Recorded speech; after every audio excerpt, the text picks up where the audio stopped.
안녕하세요, 풍부입니다. 오늘은 7월 9일 토요일이고요.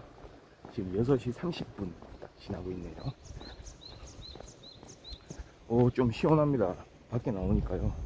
지금 기온이 24도, 낮 최고 기온은 34도 예상이 되는데요. 지금 흐린 날씨에다가 바람이 솔솔 불어가지고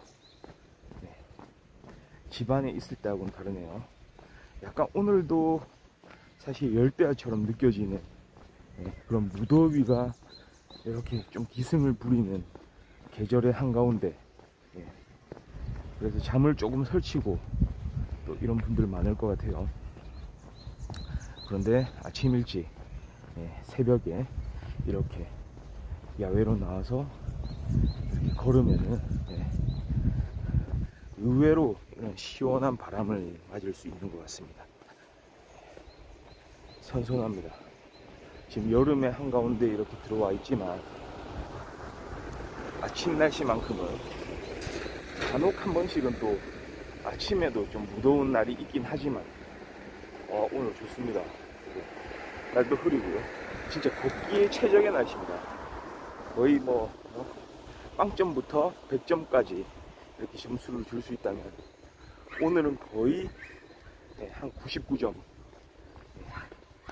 1점은 아직 남겨놓도록 하겠습니다. 정말로 생각하지 못했던 완전히 그냥 꿈같은 날씨가 또 있을 수 있기 때문에 그때를 대비해서 1점은 남겨놓는데 지금은 99점에 해당하는 날씨였습니다. 그래서 지금 제 앞쪽에도 이미 이렇게 나와서 걷고 있는 사람들이 많네요. 그러나 저보다 이렇게 오랜 시간 걸은 사람은 없겠죠. 그 오랜 시간이란 거는 연속적으로 말이죠. 참고로 다시 말씀드리자면 걷는풍부 방송 시작한 날짜가 2021년 9월 18일이고요. 그날 이후 단 하루도 쉰 날이 없습니다. 계속해서 6시부터 7시 시간대 걸음을 걷고 있습니다. 같이 이렇게 아침 시간을 좀 보내보시는 게 어떨까요? 라이브 방송은 아프리카TV에서 계속해서 진행하고 있습니다. 라이브 방송이 좀 보시기 어려운 분들은 유튜브 걷는풍부 채널을 많이 좀 사랑해 주시기 바랍니다. 오늘 진짜 날이 너무 시원하네요. 하늘 한번 딱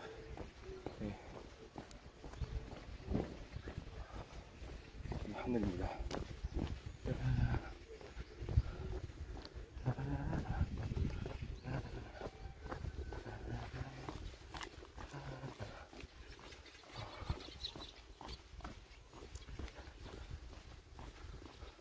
어제 오전이었죠.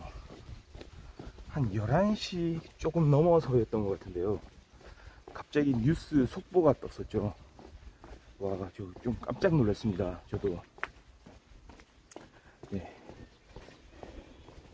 이웃나라, 일본에서 일어난 일인데요. 아베 전 총리죠. 역대 일본에서 최장수 총리였던 아베 총리가 재임 기간이요 2차례로 나뉘거든요. 2000년대 중반, 대략 한 2006년부터 한 2007년, 그때 한 1년 정도 했었던 것 같아요. 그 당시에도 최연소 총리 해가지고 세계적인 주목을 받았었죠. 일본 최연소 총리 이런 이야기가 있었습니다. 그 후에 아마 그 당시에 건강상의 문제였던 것 같은데요. 그래서 총리직을 그만뒀다가 그 후에 다시 총리로 들어오게 되죠. 2012년, 2010년대 초, 아마 12년이 맞을 거예요. 그때부터 거의 최근까지죠. 지금 현 총리 기시다 후미오 총리 기시다 총리가 집권하기 전 2020년이죠. 예, 대략 한 8년에 가까운, 총 다해서는 거의 9년 가까이, 예, 일본 총리로서 가장 오랜 기간 집권했던, 예, 아베 신조 총리 유세 현장에서, 예, 총격을 받아서, 예, 심폐정지 상태에 빠졌다가 결국은 대략 한 5시 조금 넘은 시간인 것 같았는데요, 사망 소식이 전해졌습니다. 그러니까 참 이게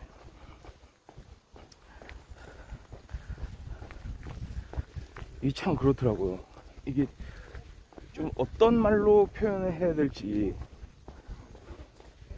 참 이게 표현할 말이 없을 정도로, 사실은 일본이라는 나라, 예, 한국과 많이 다르지만 또 비슷한 부분도 있고요. 한국하고 여기서 비슷한 부분이란 건 뭐 가까운 나라여서도 그런 게 있겠지만, 그러니까 서로 영향을 주기도 하고 영향을 받기도 하고, 예, 그래도 나름의 교류가 많았던 그런 두 나라였잖아요. 근데 이 아베 전 총리, 예, 이렇게 총격을 받았다는 거예요. 사실 일본도 총기 규제가 엄격한 나라잖아요. 그러니까 일반적으로 총을 소지할 수 없는 나라입니다. 그러니까 미국하고 다르죠. 미국도 총기 규제가 있다고는 하지만, 예, 그 용도에 따라서 신고를 통해서 일반적으로 총을 소지를 할 수 있는 나라고요. 한국이나 일본 같은 나라들은, 예, 기본적으로 총기는 소지하지 못하게 되어 있는 그런 나라죠. 만약에 소지를 하려면 아주 엄격한 용도, 예를 들어 사냥 같은 거, 특별한 관리를 받으면서 사냥 등 스포츠나 뭐 사냥, 예, 이런 용도로는, 예, 산탄총이나 뭐 공기총이나 이런 걸 소지할 수는 있는데요, 이것도, 예, 대단히 엄격한, 예, 기준에 의해서 본인이 그거를 소유한다고 해서 아무 때나 그걸 쓸 수 있는, 사용할 수 있는 게 아니거든요. 그런 면에서 총기 사건이 일어났다는 것 자체, 이게 미국에서 발생한 일이 아니거든요. 만약에 미국이라면, 그래도 그런 총기를 사용한 어떤 범죄들이 종종 일어나고 있는 그런 현실에서는 그냥 뭐 그렇게, 예, 이게 뭔가 좀 다른 일이다 라고는 생각은 하진 않았겠죠. 물론 미국에서 최근에 발생하고 있는 그런 뭐, 총기 사건들, 예, 물론 문제가 크고, 예, 반드시 이거는, 예, 이렇게 좀 발생하지 않도록, 예, 좀 좋은 어떤 정책과 제도, 그 다음에 어떤 시민사회의 노력, 이런 게 필요하겠지만, 그것 자체로는 사실은, 예, 새로운 일은 아니잖아요. 근데 일본이라는 나라에서, 예, 이런 총기를 이용한 범죄, 그것도 정치인, 일본의 수상이었던, 예, 아베 총리를 향해서 이런 일을 일으켰다는 것은 정말로, 예, 일본인들 뿐만 아니라 주변국들, 세계인들이 다들 크게 놀라는, 예, 그런 경험을 좀 했을 겁니다. 그러니까 사실 말하자면 있을 수 없는 일이거든요. 근데 어떻게 이런 일이 발생했느냐.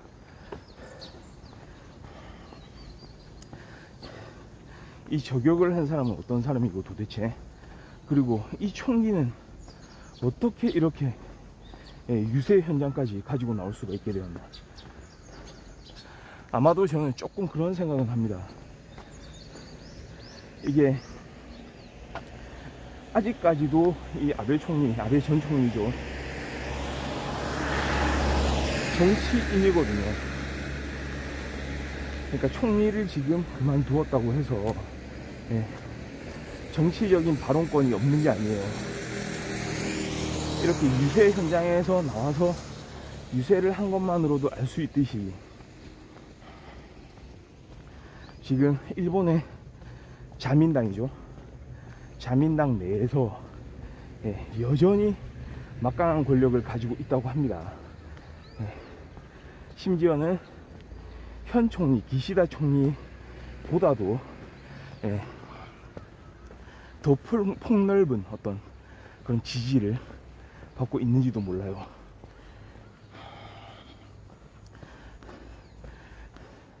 그러니까 그 지점이거든요. 그런데 그럼에도 불구하고 한편으로는 약간 경호 문제라든지 조금 그 유세 현장에서의 어떤 그 자리, 그 위치에서의 뭐 보안 문제라든지 이런 것들이 조금은 소홀하지 않았나, 약간 그런 생각도 들고요. 그러니까 일반 시민들하고 이렇게 좀 스킨십을 하는 자리인데요, 거기가 너무 그런 테러리스트들이 접근하기 그렇게 어렵지 않은 그런 상황. 물론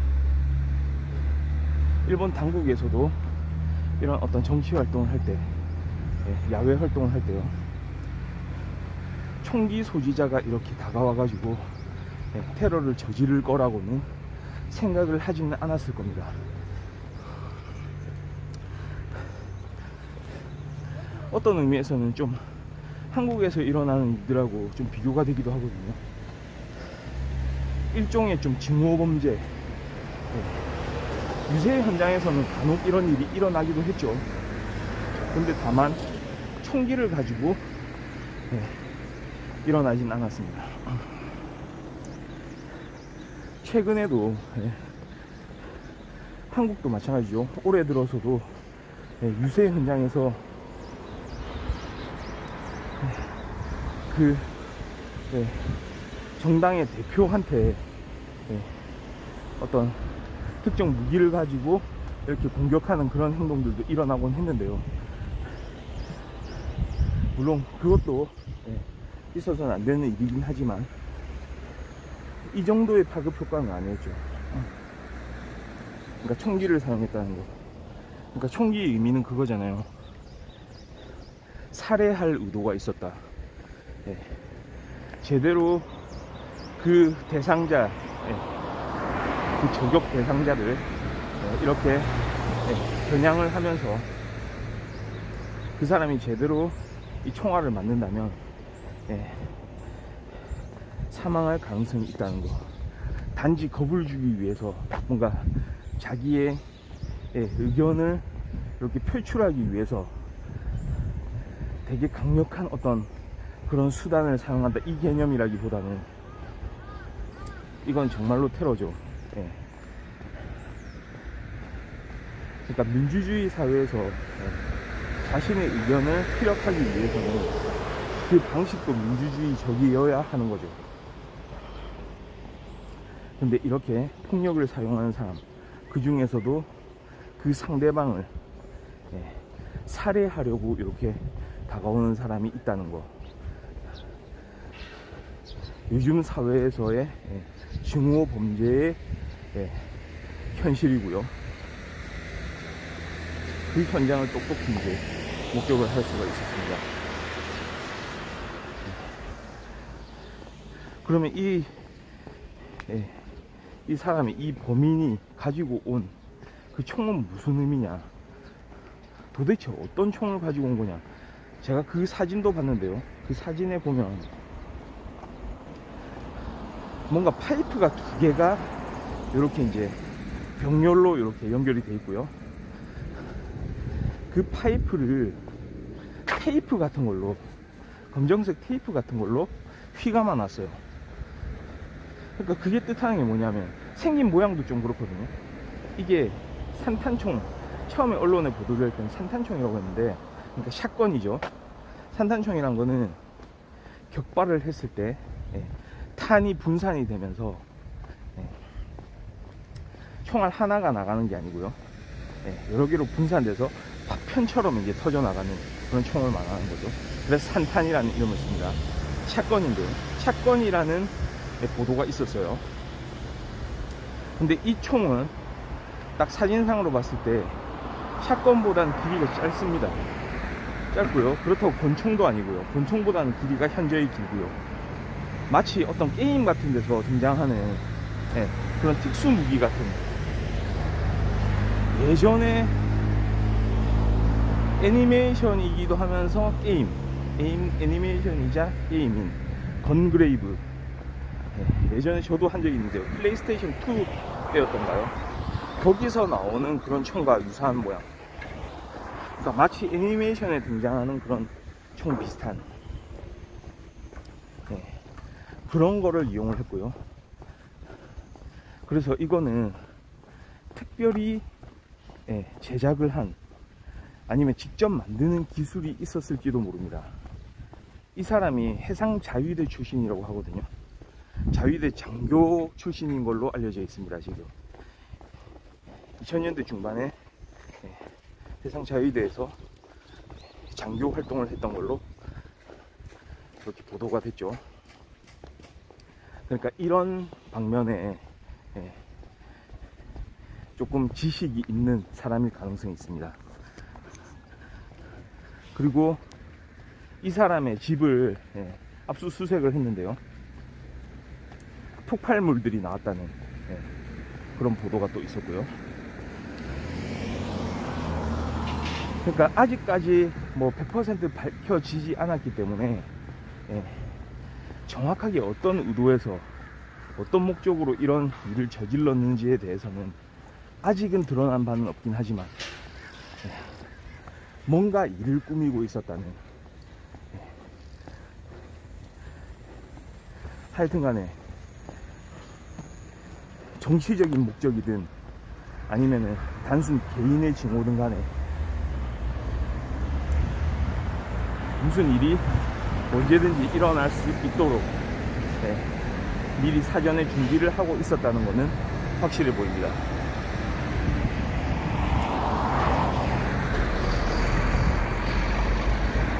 그래서 그 일을 이제 저지르는 거죠. 이 공공장소에서, 완전히 사방이 뚫려있는 이 공간에서.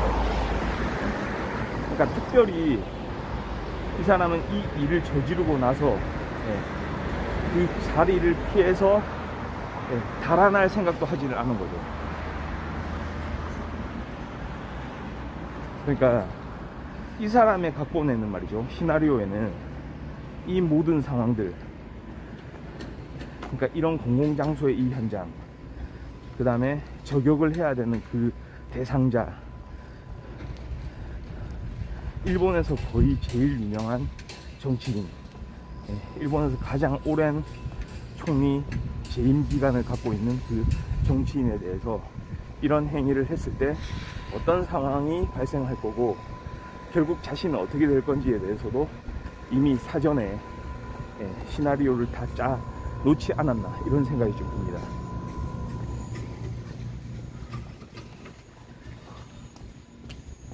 그러니까 이게 참 어떤 의미에서는 세계 여러 나라에서 지금의 경향, 뭔가 점점 더 이경화되고 있고, 그 안에서 또 갈등이 생기고, 또 그 안에서 어떤 범죄들이 많이 일어나고, 그 범죄의 대상은 남녀노소 가릴 게 없고 항상 분노로 가득 차 있고, 그래서 사실 요즘에 이런 범죄 현상은 말이죠, 뭔가 어떤 공식을 벗어나서요, 정말로 다양해진, 그런 사회로 이제 이렇게 넘어가고 있는 건 아닌가, 이런 좀 우려가 이제 생기는 거죠. 그러니까 그런 일들을 저지르는 사람 개개인은 말이죠, 뭔가 두려움이 없어 보여요. 요즘에 미국의 총기 난사 사건이 그렇고요, 도망도 안 가요. 그냥 잡으려면 잡아봐라, 막 이런 느낌, 그런 마인드로 막 임하는 거고요. 일본도 마찬가지였죠. 이게 또 어떤 그런 의도, 동기가 정확하게 또 설명이 된다면 또 그나마 거기에 대해서 대비할 수 있는 방법을 좀 마련을 할 수가 있습니다. 왜냐하면은 어떤 그래도 이 인과관계에 의해서 어떤 상황에서 이런 일이 발생할 것이다 라고 이제 예측이 가능한 수준으로 준비를 할 수가 있잖아요. 그런데 제 느낌으로는 말이죠, 요즘에 일어나는 이런 문제들을 보면 그거를 명백하게 밝혀내는 게 실제로 가능한가, 약간 그런 생각이 들더라고요. 뭔가 다양해지고 뭔가 불확실해지고요, 뭔가 혼란스럽습니다.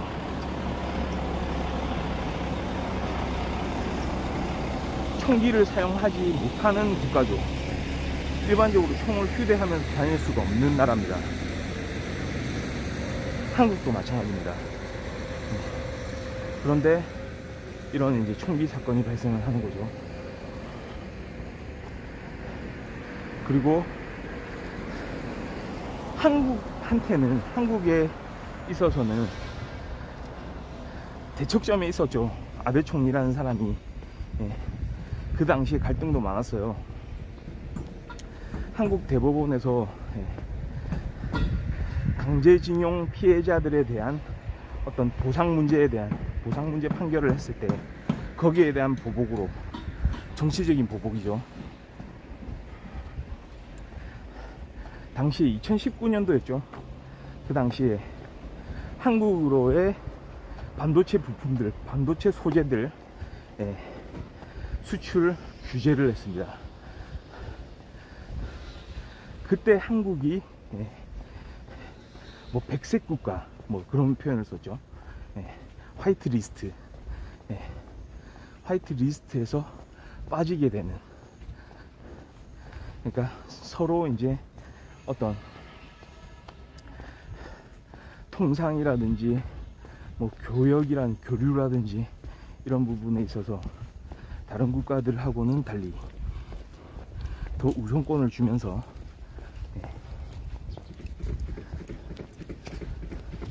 서로 간의 어떤 경제적 측면에서 활동 범위를 계속해서 넓혀왔던 것에 비해서 당시에는 이제 거꾸로 가는 형태. 그러니까 그런 판단은 사실은 대단히 단기적인 판단이긴 했어요. 그러니까 그렇게 규제를 하는 상대 국가는 당연히 새로운 활로를 모색하게 돼 있죠. 그래서 그 당시에 그 판단이 맞았는지 틀렸는지에 대해서는 그런 다른 의견이 있겠지만 하여튼간에 당시 한국과 일본은 대단히 사이가 좋지는 않았었던 그런 적이 있습니다. 그럼에도 불구하고 말이죠, 지금의 이 현실, 이게 바로 어제 있었던 일입니다. 어제 있었던 이 일, 아무리 그런 시대의 총리였다고는 하지만 그래도 어떤 그런 공공장소에서 완전히 개방된 그런 장소에서 어떤 정치 활동을 하는 중에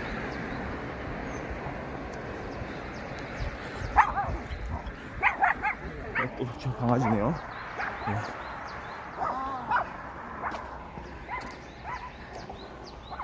저 예전에 계속 무단횡단 하다가 버스에 치일 뻔했던 그 강아지입니다. 요즘에도 저렇게 좀 난폭하네요. 얘가 계속 짖는 소리 들렸고요.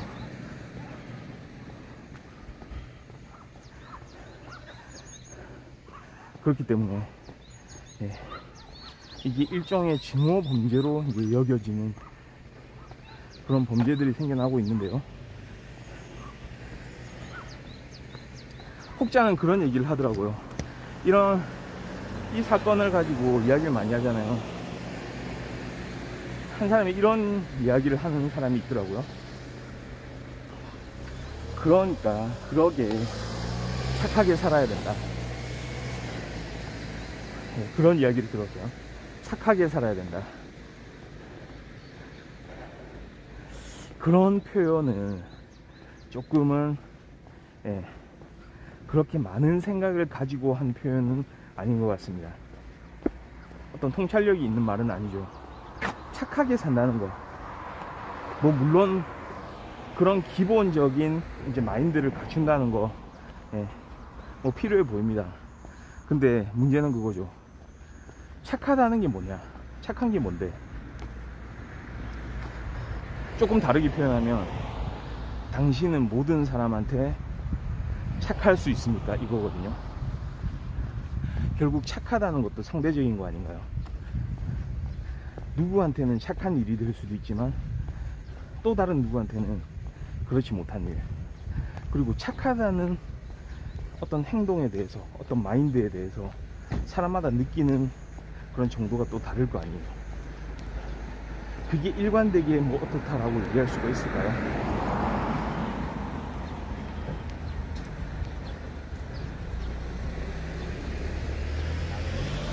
심지어는 우리가 저 사람은 정말로 성인의 경지에 올랐다, 정말로 대단한 사람이다, 정말로 배울 게 많은 사람이다 라고 일컬어지는 사람들도 그런 다른 사람의 어떤 공격에 의해서 그런 공격을 받고 다치고 사망하는 일들이 생겼거든요. 그러니까 이거는 그런 말로 한정해서 할 수 있는 그런 상황이 아닙니다.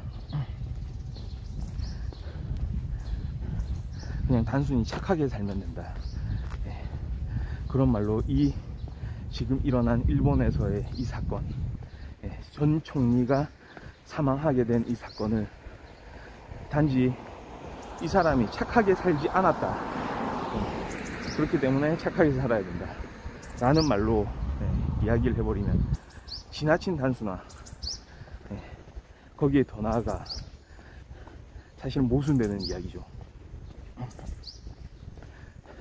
결국은 사람이 착하게 살아야 된다, 좋습니다. 말이 좋죠. 본인 기준의 착함이겠죠. 그 착함이 다른 사람 기준에 부합하는지 생각해 봐야 되고, 그리고 거기까지 이르지 않더라도 본인 스스로도 착하게 어떤 일관된 착함으로 인생 자체를 살아나갈 수가 있는 건가요? 때에 따라서 다른 판단, 조금 모순된 판단, 상황에 따라 다르게 인식해야 되는 경우들이 있고요. 거기에 대해서 다른 결과들이 나오기도 하죠. 똑같은 잣대로 같은 기준으로 사람이 과연 살 수가 있을까요? 그게 어떤 인생에서의 역설이거든요. 그렇습니다. 하여튼 간에 이런 좀 안 좋은 일이 좀 일어났고요.